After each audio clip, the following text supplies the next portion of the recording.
Hello and welcome to The Big Fight. It's perhaps one of the biggest tragedies of this country that 300 million people still go to bed hungry every single day.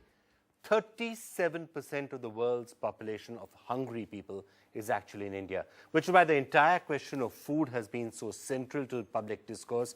And the fact that food is rotting in godowns where people are going hungry has become an extremely emotive issue. Now, the Supreme Court has got into it, and the Prime Minister has said the Supreme Court should not react. So what should we do? What should be done? Should that food grain simply be distributed? Should it not be distributed? How can we ensure that we no longer have a situation that so many people are hungry in the 21st century in India?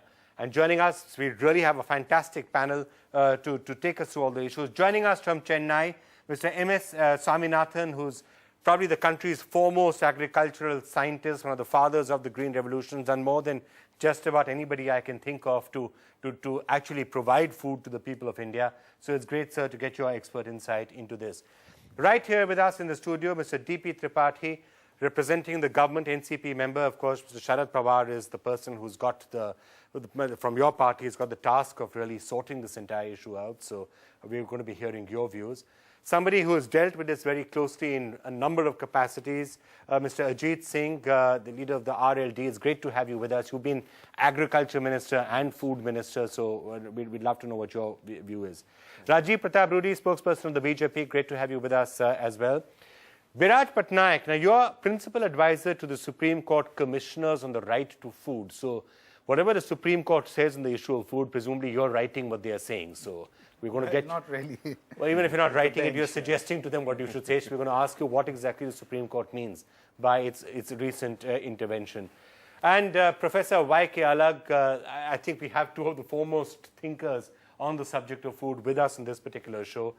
So it's really fantastic, sir, that you could join us as well.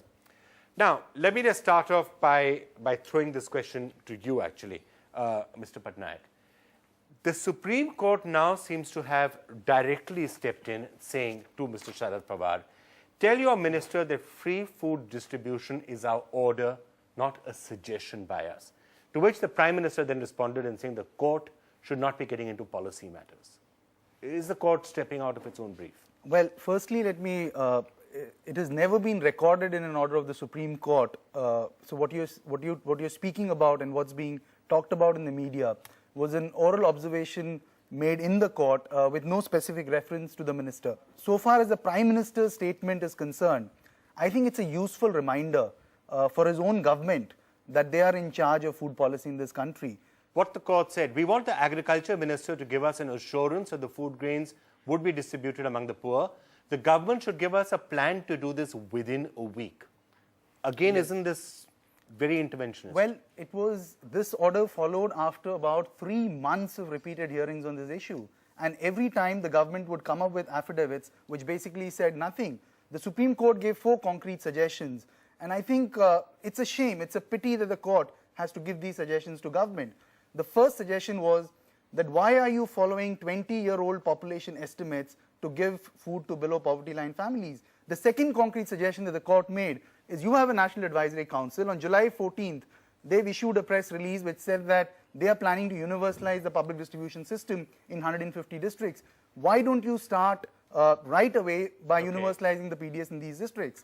The third suggestion the court had made was that, look, in 2005, you passed this great order that we're going to cover under the Antodaya Anna Yojana, which is food grains for the poorest of the poor, for a whole range of people. Why don't you start right away? Because the allocations that are being given to the state governments are far less.